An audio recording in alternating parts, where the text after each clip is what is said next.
Hello, and welcome to another episode of the City Journal podcast. My name is Rafael Mangual. I'll be your host for today, and I am joined by two of my brilliant colleagues, Jesse Arm and Charles Fain Lehman, both of whom are at the Manhattan Institute for Policy Research. Gentlemen, welcome to the show. Just once I want you to be like one of my brilliant colleagues, Jesse, and then this idiot, Charles, who is on the show, but nobody knows why. Realistically, it would be the opposite. Also, Manhattan Institute for Policy Research. Rarely do I hear I use that all the full time. name spoken aloud like that. I The use it all the legal time. name.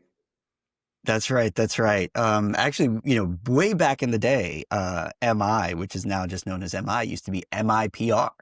That was the full acronym, and that was kind of the shorthand for a long time. And somewhere along the lines that died before I started. But there were still some MIPR folks here when I got to MI back in 2015. So let's get right into the crux of MIPR sounds like our Puerto Rico branch. That's right. That, or like, Which I'd be happy our to set up if anybody, I'm all if for it. Raihan's listening and wants to give that the green light.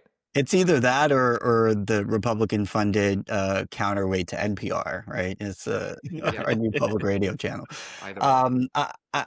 We've got some interesting news developing that I wanted to get right into for today. Of course, we are recording this on Wednesday, September 30th. No, October 1st. It's October already. Jesus. And the federal government has shut down. This is what everyone's talking about. And so, Charles, maybe I'll start with you. Why don't you just kind of walk everyone through what is going on? The last one, I believe, was during the first Trump administration when there was a fight over border funding, I think in 2018. This most recent one started today. There was and what's the beef about, right? Yeah. What are we fighting about here? Great question. Republicans who control the majority in Congress wanted to pass a clean extension. They wanted to they didn't want to make any modifications. Democrats, for a host of reasons, feel like that was not an ask that they wanted to sign on to. One explanation is that they were worried about Republicans clawing those dollars back, and we can get into that a little bit later. Another explanation is that the Democratic base is extremely unhappy with the state of the country and feels like their representatives need to be making big sweeping gestures, and this was perceived as a big sweeping gesture, and that's how they understood it. And then another one is that, and their substantive argument is, they did not want to approve a continuing resolution unless they got two things. One was there are subsidies for people who are on Affordable Care Act, i.e. Obamacare, marketplace plans, health insurance plans. There are subsidies that were implemented during the COVID-19 pandemic that are supposed to expire. And Democrats said, we don't want to let those expire. We don't want a continuing resolution without funding those. And then the other one was that they wanted to undo some of the cuts to Medicaid, which were implemented in the One Big Beautiful Bill Act that listeners may remember from a number of months ago, that we talked about on the show. So, they're two big asks were about a highly salient issue, a good issue for Democrats, which is health insurance, healthcare. But basically, they've decided that, like, this is where they're going to draw a line in the sand. There are, and we can talk about this if you want to get into this, I think there's a really big political question here. It is generally thought that, like, being the stick in the mud to cause a government shutdown is not good for you politically. That is, I think, the reigning consensus. Yeah. But on the other hand, Democrats' calculus is like, we need to be seen to be doing something, and we should be seen to be doing something on an issue that's good for us. That's the counter argument. I mean, that's one way to look at it. Briefly, just to say that, to put this in the terms that my grandmother of blessed memory might have used and borrow a little bit of Yiddish to talk tachlis and kind of get straight to the point here. This is really happening because Chuck Schumer is scared of Alexandria Ocasio-Cortez. He has very bad favorability ratings in his home state of New York. AOC has better ones. As Angus King, the independent senator who is functionally a progressive Democrat, caucuses with the Democrats, put it the other day, in borrowing what Schumer said last March when we had our latest government shutdown fight. The irony is that by shutting the government, these guys are actually giving Donald Trump more power. At the end of the day, this is all politics. This is Schumer trying to stave a primary challenge off to puff his chest, to do what he thinks he needs to do to try and win more goodwill from Democratic primary voters in the Empire State. And it's sad. It's really sad because there are a lot of people in the federal government and who rely on federal government services who are going to pay the price for this. And it's also not going to have the intended political effect that Schumer believes it will for the Democrats nationally or for himself personally. Well, that I think is right. In part because I was just on Twitter a little while ago, or on X, I should say. I gotta get that right at some point in life. And I saw AOC tweeting or posting that she, was ready to negotiate and inviting Republicans to negotiate with her as if she's the sort of self-appointed leader of the Democratic Party, and there was no pushback on that. I mean, so if anything, this seems to be boosting AOC far more than it's boosting, Schumer and even. I do want to make the argument that the other argument the Democrats have made, which has to do with this thing called a rescission, which is sort of a technical term that I want to bring into the conversation, which is that boring. Go I on. know, but it's important to defend the position, which is, the president has been very aggressive in his theorizing about what he's allowed to do to not spend appropriated federal dollars. There's been a big fight about impoundment and about a lot of nitty-gritty here. One too. Yeah, doesn't matter. For our purposes, what you need to know is it is within the power of Congress to say you have to spend money on this. It's also within the power of Congress to say, never mind, we don't want you to spend money on this, and to claw those dollars back. That's rescission. Right. One of the peculiar features of how the law currently works is that raising the debt ceiling, preventing a government shutdown, requires 60 votes in the Senate. Turns out that they can do rescission, at least in some cases, through 50 votes.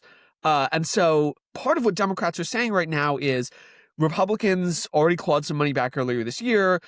Trump keeps talking about unilaterally doing it from various powers of the presidency he may or may not have. I think you've just got to win in the Supreme Court on that, right? Yeah, right. Well, and that's really in the weeds. But the bottom line is they're thinking of the strategic logic of why would we sign on to a 60-vote deal if they can just turn around and stab us in the back with 50 votes later? Like, why should we do that? That's their, that is the most theoretically logical concern. Although I agree ultimately with Jesse that, basically what's happening here is that they have a rabid base, then they can't do anything because they don't control any component of the federal government. Right. Well, they have a rabid base who's used increasingly vitriolic rhetoric to describe the other side, which makes it almost impossible to justify playing ball in any kind of way, right? I mean, if Trump and the Republicans are fascists and Nazis, how could you possibly justify peeling off from your party to go and give them the 60-vote threshold? But it seems like what the Democrats are kind of doing is essentially inviting the Republicans to blow up the filibuster, which is something that they've threatened to do many times before and probably secretly want to happen so that when they are in power, they can exercise that power a little more freely. But that raises an interesting question, right? Because when you talk about the fact that you only need 50 votes in the Senate for a rescission package, but you need 60 for a spending package, I hear that and I think, well, that makes sense to me, right? I mean, it's much more detrimental to the country to spend money we don't have, like a crackhead with $300 in his pocket that he just found. That's going to be gone in a second. Here we are every other year, having this shutdown fight because we need to raise the debt ceiling. Yeah, maybe it's a good thing to raise the threshold for that particular fight compared to saving money. I think the old problem with these funding fights was that the minority wanted to keep some leverage, so it would resist the rules that would keep the government funded automatically.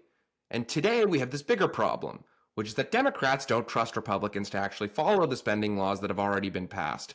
So it's a little bit less about where the leverage lies now and more about the distrust over whatever existing arguments might be honored or not.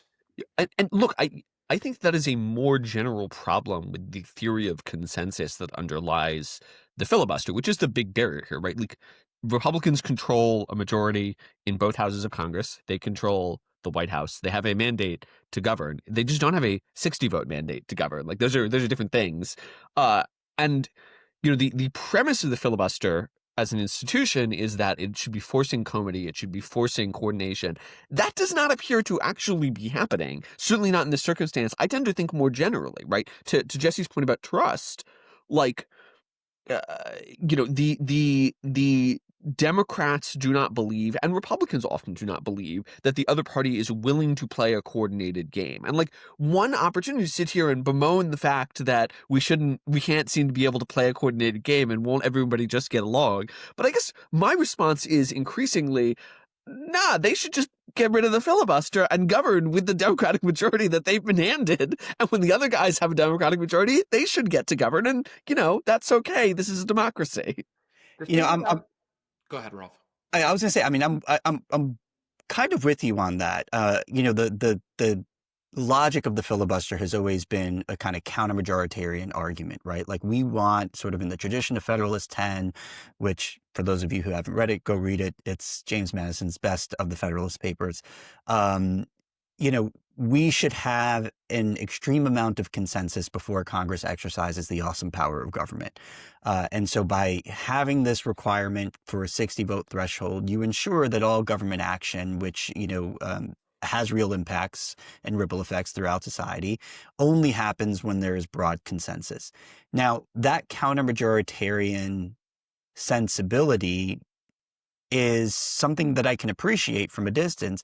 However, you run up against the following problem, which is that the Senate itself is part of a counter-majoritarian structure of government, right? Every single state, irrespective of its population, gets 2 senators, right? It is already kind of serving that counter-majoritarian purpose. So this is sort of a counter-majoritarian measure on top of a counter-majoritarian measure. Seems kind of redundant and maybe unnecessary. And so for that reason, I've kind of been persuaded to some degree that the filibuster may not make a ton of sense in the Senate. Can I just say, I heard Ralph say, if you haven't read it, go read it. Or rather, he said, if you haven't read it, go read it with respect to Madison. But I heard, if you have read it, go read it. So therefore, I thought, like, Madison's only available on this on Reddit. In any event, I'm not sure which our listeners are more likely to go and actually check out. My take on the filibuster is different, though. I mean, or maybe not that different. It's basically, my view is that it's never been this sacred principle. It's survived mostly because there are a pretty rare number of circumstances in which it's actually stood between the governing party and something that they really wanted. I think the moment it becomes the real obstacle between a party that holds the White House and Congress and a massive legislative prize, it'll probably disappear. And we may be approaching that point on at least the spending rules.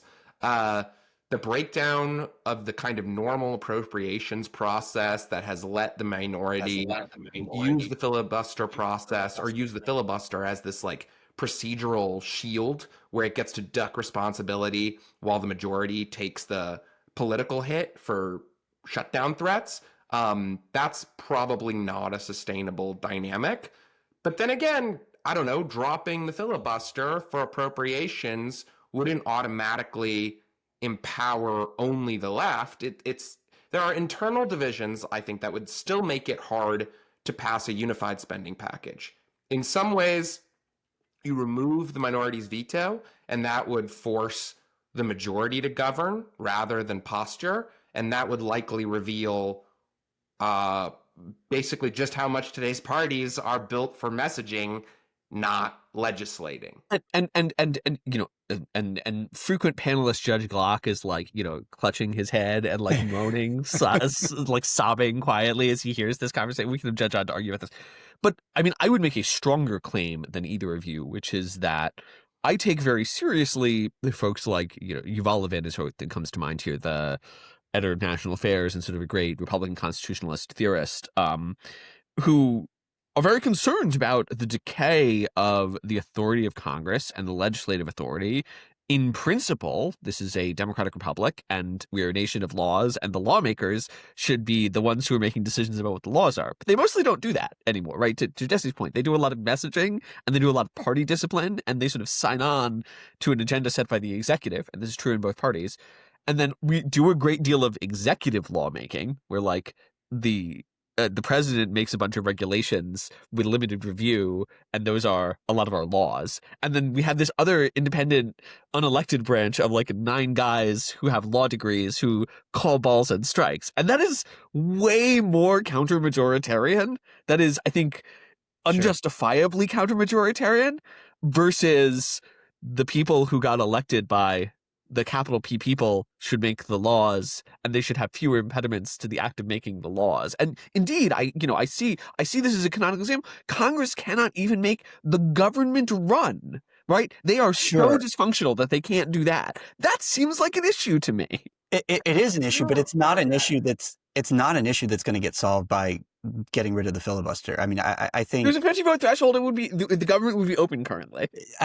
One of the things I think you're doing here is that you're misapprehending the source of congressional lethargy, which is, I think, has a lot more to do with the fact that we have so empowered the executive branch and expanded the authority of what Congress can regulate beyond what it can possibly do with the time that it has. I mean, this is kind of going back to first principles here, right? But like, Congress exercises most of its authority under the Commerce Clause.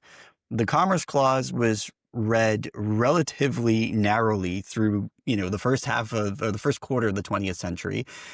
Come FDR, all of a sudden we have this more expansive reading. Congress can't possibly exercise all the new powers that it has as a result of that expansive reading.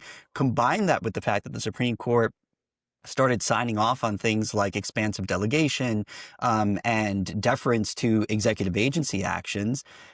Congress figured out that, hey, we can just send messages. The executive can take all the political risk in making the rules and regulations that govern everyday life, and we can avoid political accountability. That's really what I think is at the root of congressional inaction.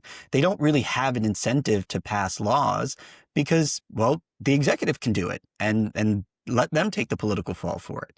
Yeah, we're getting into pretty weighty territory. I guess just to tie a bow on the point that I was trying to make earlier, I really just think that if you have reform that restores majority accountability on the basic budget bills, that would probably be healthy in principle.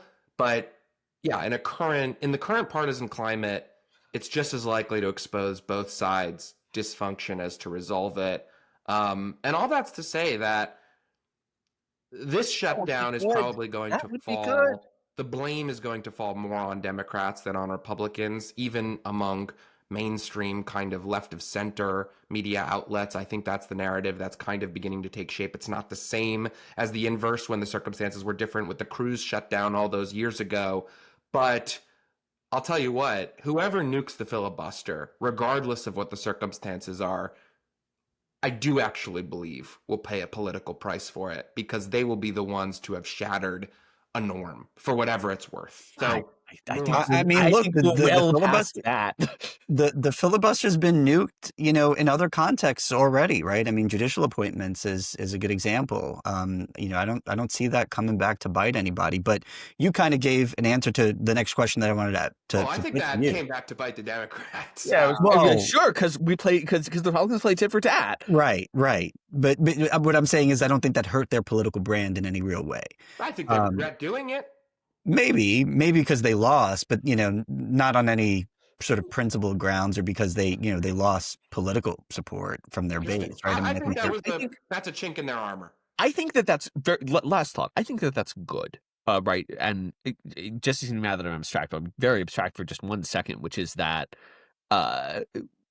the solution to we want the solution to many of our problems to be resolved through process or through institutional design, right? Like we want to create rules that foreclose bad outcomes, but like, actually, I think in a good and functioning democracy, like, when people do things that are bad, they are penalized electorally, and when people do things that are good, they are rewarded electorally. And so my response is like, maybe they were, I don't actually think that they were penalized electorally for that, but also like, that's good. And I think that we should expose our elected legislators to more situations in which they are held directly accountable for decisions that they are formally empowered to make, rather than going, we don't really want them to exercise power and we also don't want them to be accountable. I think you want to turn up power and accountability rather than trying to turn both down. Yeah, I just think you're assuming that the policymakers actually want to exercise that power and risk the political accountability. But It's a long conversation. so let me just put this question to you, Charles, because Jesse already answered it, which is, who do you think comes out the winner or loser here? I don't really think it matters. I mean, what I would say is, like, look, as I said at the start, I think it's probably right that, set all else being equal, the guy who starts the fight looks bad. And then I think the counter argument is, like, is anyone really going to remember? Is anyone going to remember this in November of next year? Probably not. Is it going to matter in New Jersey and Virginia, the two upcoming gubernatorial elections? No, I think the Democrats are going to win. And then more generally, the best counter argument is, like, it is actually a pretty good issue for the Democrats if Republicans allow subsidies for Obamacare health plans to elapse, and they get to go, But is look, it Trump Republicans allowing drove up them? the cost of your health insurance. What? Is it Republicans allowing that? I mean, If by design, they if the sunsetted, right? I cost mean, of health insurance is going up, that's better for Democrats than Republicans, is my sure, but assumption. Democrats were involved in the process It that doesn't set matter the to the sunset voters. provision, right? I mean, if they 63 wanted this to be different forever, components. they could have made it that way. Voters don't care. I think that's a winning issue. If we're talking about the cost of health insurance, Democrats are doing better. So I think, in total, I actually just don't think it will matter that much. I think that, the conventional wisdom that they lose is right, but also that, just, like, I do not foresee an election in which it is salient enough to make a difference. Fair enough. And that All right. other factors matter way more. Last question on this, and Jesse, I'll start with you, which is, how do you think this gets resolved? Do Democrats cave? Do Republicans cave? And how long does it take? I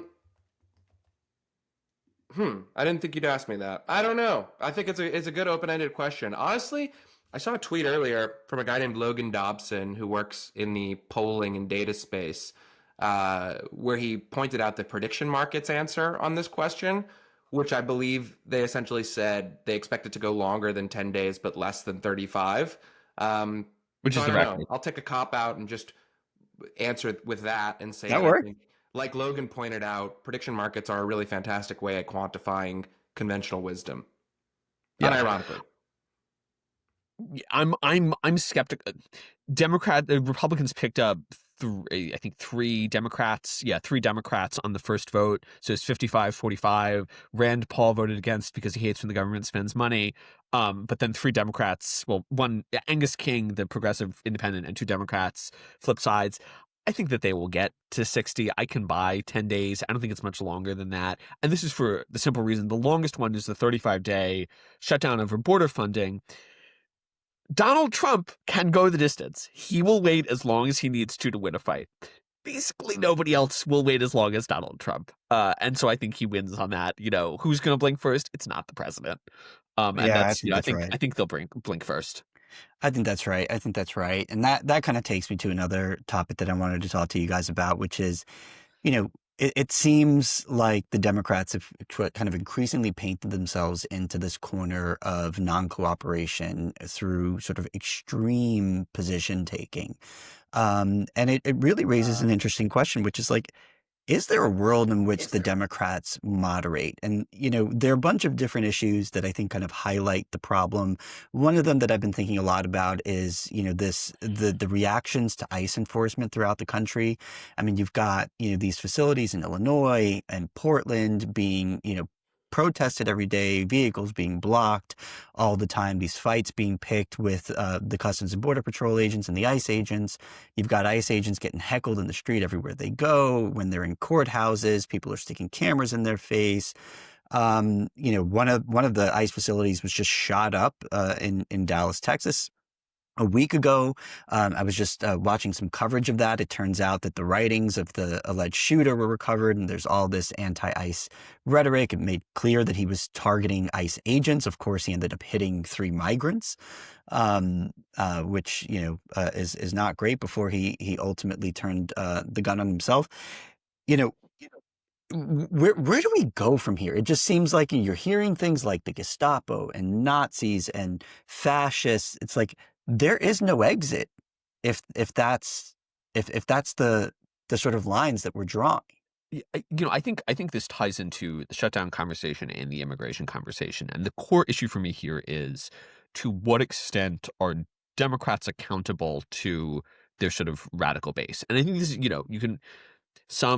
if we have listeners who are, more sympathetic to them, they'll go, the Republicans have the same problem. That is to some extent true.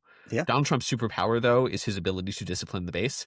He's actually extremely good at getting the base to go along. You may disagree with his ideas, but he's good at getting the base to go along with him. It's not obvious to me that Democrats have that same set of powers. In fact, I think they probably don't. And so I think about this, in a couple of contexts. I think about something like the anti-Israel pro-Palestine movement. Our colleague Stu Smith has done some great coverage of Ro Khanna's appearance, Representative Ro Khanna, a rising star of the Democratic Party. His appearance at ArabCon, right? in Michigan, and Khanna was on stage or was in the same room as a bunch of people who were quite openly sympathetic to and supportive of Hamas. He's tried to sort of distance himself from that, but it's like he clearly sees this as a constituency he has to talk to. This is a guy who wants to walk the moderate progressive line. And then, to talk the immigration context, Josh Barrow, the commentator, writes to the New York Times, he had a piece, I think a couple of weeks ago, basically saying Democrats need to get serious about immigration enforcement. And he asserted on X that the next Democratic president is not going to make the same mistake as the Biden administration. He's not going to come in and essentially open the border for 3 years. And I think that's probably wrong. I am especially if the next Democratic president is AOC. Right. I'm deeply skeptical of the ability of Democrats to discipline the radical wing of their party that dictated policy, in 2020, that dictated policy through much of the Biden administration, that is sort of nominally on the outs, but they don't really have still any immune system to resist it. No, I think that's right. I mean, Jesse, one of the potentially promising sort of signals that there might be some appetite for moderation on the left is the sort of rise of the abundance bros. And, these are people who are kind of towing a bit more of a middle ground on things like regulation and housing policy. And I just wonder, what you make of that, right? The sort of Ezra Klein-ish kind of tick to the center. Is that viable? Does that go anywhere in the modern Democratic Party? Context here, there's a book written by Ezra Klein from the New York Times and Derek Thompson from the Atlantic called Abundance. It tiptoes into this territory of conversations around some deregulation with and around housing issues, around green issues, even around some broader economic issues, and saying that for the Democratic Party to succeed in its goal, and really the progressive and liberal left of center movement in the United States to succeed in its goal of delivering a large, competent government that can do great things and bring people up, which is something that left of center Americans generally buy into, you have to embrace certain numbers of deregulation so that government can work in tandem with the private sector to achieve very big things. It's an interesting faction, but everybody also kind of wants a slice of it. And the people who are kind of at the helm at this abundance movement, like Klein and Thompson, are welcoming a very, very large tent. Ro Khanna, someone you mentioned before. I think Ro Khanna is actually particularly fascinating because Charles, I think, used the term moderate progressive to describe what he's trying to do. It's accurate, but it's a different slice of, if you think about politics as more of a round circle or as a horseshoe, as sometimes people use the terminology, horseshoe theory to describe people who are kind of so far out on the fringe of the right or so far out on the fringe of the left that they begin to come together and sound like each other. Khanna is someone who sees his political opportunity as right there on that far end of the horseshoe left, so far that he can begin scraping up some people on the hard end of the right, particularly on foreign policy and economic policy issues. This is someone who feels very comfortable in the realm of, there's Glenn Greenwald out on the far left who has his show, and Anna Kasparian from that faction as well became famous doing the Young Turks thing with this guy Cenk Uygur. If you don't know these people, it's not important, but they're often cross-pollinating with certain right of center voices who are flirting. Including me, by the way. What? I appeared on Anna Kasparian's Yeah. podcast because I think she's actually moderated on one issue that I write about, which is crime and policing. And she was nice enough to invite me on to sort of, Well, give the she more has to do that in conservative order take. to have a kind of cross-pollinating relationships with shows like Yeah, Tucker Carlson's, Candace Owens, yeah, who have flirted with views traditionally associated with the left on certain economic policy and foreign policy questions. So that's what's going on broadly, right? You have people on specifically on the abundance question. Zoran Mamdani is willing to throw out the buzzword abundance if it, He's puts a willing to say the few. word. Yeah. Well, the point is that saying the word alone appears to be enough from the perspective of folks who are the gatekeepers of this movement. Now, do I think some degree of moderation is ostensibly possible? Sure. I saw one of the Pod Save America bros, this group of Obama speechwriters who are millennials who became very successful and famous and built a media company after their time in the Obama administration, go on the offensive against Los Angeles Mayor Karen Bass because she came out against a bill, I believe, SB 79 in California, which would do precisely that, lower some of the barriers and intense regulations that prevent being able to rapidly expand the supply of housing in California, and encouraging Governor Gavin Newsom, who now has this bill on his desk, to sign yeah. it, to not listen to the anti-development folks, the Karen Bass wing of the party that have now rejected that. So there's a lot going on here. It remains to be seen. I guess it's ostensibly possible that some of these folks could win small fights on the moderation front, but it'll be a difficult ride.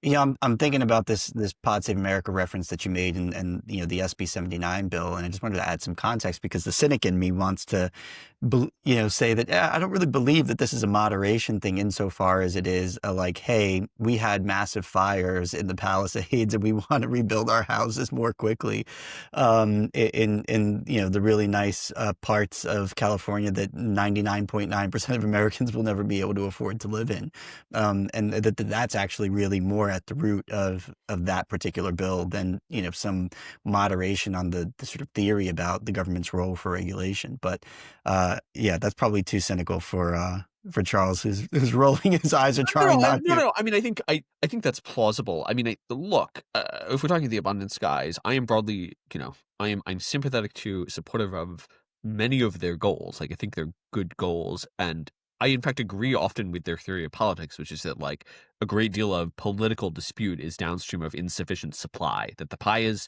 too small, and we're fighting over too small of a pie, and actually we should just try to grow the pie. I think that's correct. And I'm willing to sort of endorse that as a theory.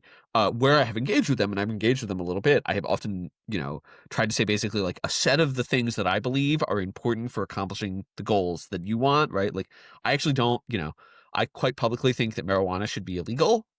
Most of the abundance people do not think that. I'm not going to try to persuade them of that fact. But I will try to persuade them that like cops are good and public order matters, and that public safety is a good thing. And they all like kind of agree with this. And I'm like, how can I give you tools to advance this? This is like a big moderate position that I think most of the country is on the right side of.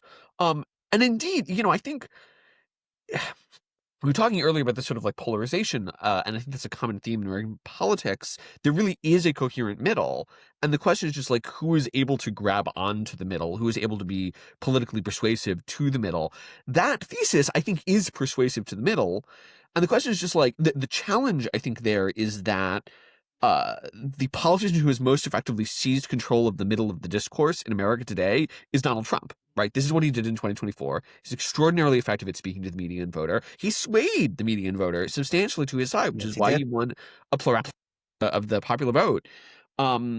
The challenge, as I have argued in several contexts, is basically for a long time the Republican Party was a vessel for an ideological movement, whereas the Democratic Party was a coalition of disparate interests.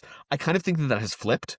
That the Democratic Party is increasingly the vessel for an ideological movement with sort of this like rump wing that's like, what about 1990s style of Clintonism, much like, the Rockefeller Republicans were in the 1960s for the Republican Party. Whereas the Republican Party is now this like big confusing coalition of like RFK voters and traditional conservatives and whatever the heck Joe Rogan is. And I think it becomes much harder. As the old Republican Party learned, it is very hard to discipline out a well-organized ideological movement, particularly when you've lost the center to the other party. No, I Yeah, think that's right. I mean, that's really compelling. I would like to expand on that just to say that it really is important to impart that message that is so shocking to comprehend, but that Donald Trump is one of the most powerful moderating forces on our politics right now. The way this goes awry, the way the center can kind of reassert itself in a way where its vehicle is the left or the Democratic Party, is a realm in which the Republican Party makes its political program about exclusively anti-immigrant sentiment or anti-Semitic sentiment or anti-Indian sentiment or any of those items, not primarily first about protecting women's sports or some of these other cultural issues that were hot button in the election. Now, do I have the confidence that the Democratic movement, if its moderating effort is led by Ezra Klein, who's welcoming on Ta-Nehisi Coates at the first to his podcast at the first sign of trouble within the left of center coalition, to actually correct the fact that you should speak ill of Charlie Kirk immediately after a bullet runs through his neck, and that hating white people is something that, if you have prose lovely enough to describe it, is something that is laudable, or you mean majoritarian pigs, Jesse? Should be the basis of a political program, or that cops are pigs, or any number of issues. No, that's not going to work out. But, I don't know. There are glimmers, right? There are these figures. There are people like Gavin Newsom who say, I've got to have Steve Bannon and Charlie Kirk and these guys on my podcast. I've got to be able to communicate with them. I've got to be able to crack some jokes. And mainly I'm here to kind of put on a show, and I'm here to kind of fight the fight. And I'm here to represent the normal center. But at the end of the day, Newsom's just still not willing to go that extra mile on some of these issues like pediatric gender medicine. He's not, because really what the core of this, what a lot of this is about, is that the median Republican donor and the median Republican professional staffer or operative in Washington, D.C. is actually probably nominally more centrist than the median Republican primary voter in the United States, whereas the median Democratic Party donor and the median Democratic Party staffer or operative in Washington, D.C.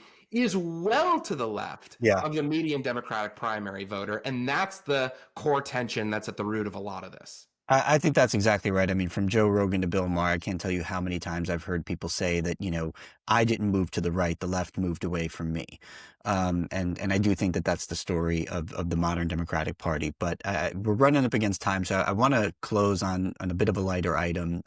So it was announced a couple of days ago that my fellow Puerto Rican Bad Bunny is going to be doing the NFL Super Bowl halftime show all by himself, which a lot of people are excited about, some others not so much. I wanted to get your takes on that announcement, and also just ask what's currently dominating your playlists. I think our listeners want to know what keeps our heads bobbing.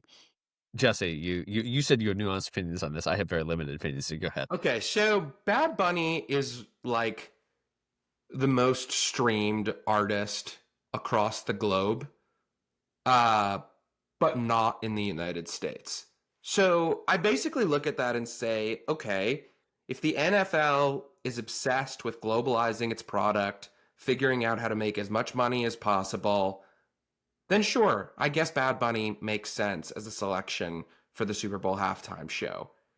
But if you think of the NFL and football as the most powerful force in American culture and something that's at the center of so much of what we talk about, care about, one of the few elements of like common culture still in America today, the late night shows, nobody's watching them. NFL football is like the one thing that consistently Americans are tuning into week after week and reacting to nationally. So with that said, I don't think it's a particularly nativist or xenophobic to suggest that the Super Bowl halftime show should be in English. So that's basically my take. I say that as a Bad Bunny fan.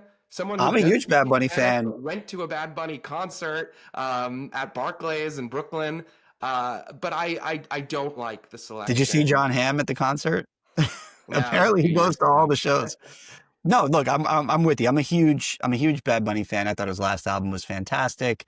Baile Inolvidable is an amazing song. But I think you're right. I mean, when I think of the NFL, I mean, I think of, Luke Combs and Kid Rock. I don't think of Bad Bunny, dancing salsa in the linen shirt. But Charles, I want to get your take on this, and then we'll go back to Jesse to ask him what's on his playlist. I don't have a strong opinion. I'm not going to watch the Super Bowl halftime show because I'm a loser. I mean, I'm sympathetic to the argument. On the other hand, like, American popular culture is often polylingual, and that's been true for a long time. Particularly, it's it's Spanish speaking. I can see a room for it. I don't have a strong opinion either way. Yeah, I mean, I could see more room for it in, like, the Major League Baseball All-Star Game, right? Where, like, 35% of the league is Spanish speaking, but I mean, the NFL just does not have a big Latino component among its players, among its staffers. So yeah, it does seem weird to me, but you can't get off the hook. What's on your playlist, Charles? Oh gosh, what's on my at this point? I listen to lots of podcasts when I go for a walk. It's got to be music. It's got to be music. What do I listen to? I don't even know. I listen to the same old things over and over and over again because they're like, I just don't have time to listen to music. Jesse, you have a better answer. All right, you're a nerd. I love you though. I'm Jesse. sorry to keep dwelling on the previous question, but we would also be remiss not to point out that Bad Bunny made a bit of a show in a statement earlier this year saying that he would no longer tour in the United States out of fear that ICE agents would begin appearing at his shows and carting people off. Again, someone who is making a big show of and declaration of the fact that they're not looking to perform in the United States, I don't think makes sense. A selection as a Super Bowl halftime show. And who's on my playlist? I listen to the pop singer from Israel, Omer Adam, a lot. But I think he would make zero sense as a Super Bowl halftime performer, and I would never endorse it. See, now I'm looking at my Spotify. I have 3 recent radio plays. I have Vienna by is that Elton John? Yeah. No, Bill Joel, excuse me. Vienna by Billy Joel. I have Russell County Line, which is 49 Winchester, which is country, and I have Let God Sort 'Em Out, which is the most recent Clips album. So I'm diverse. Okay. That's fair enough. I've got right now, my sort of one of my favorite rappers ever is Joel Ortiz. He's from Brooklyn, New York, which is where I was born and raised, and he's got a new album out, which I think is absolutely fantastic. So that has been my sort of main gym playlist. It's called Love, Peace, and Trauma. See, I listen. Fantastic. I know Gangsta Rap and the Manhattan Institute doesn't always sound super coherent, but it's what gets me going to the gym. All right. Well, gentlemen, thanks for the great conversation as always. Unfortunately, we have to leave it there. For those of you listening, thank you for tuning in. Don't forget to leave us a comment, drop us a like, share the show, subscribe, ring the bell, do all the things. Ask us a question. Hopefully we can get to it. I want to thank you both. I want to thank our wonderful producer, Isabella Rajai. And until next time, you've been listening to the City Journal podcast, and we will see you again soon.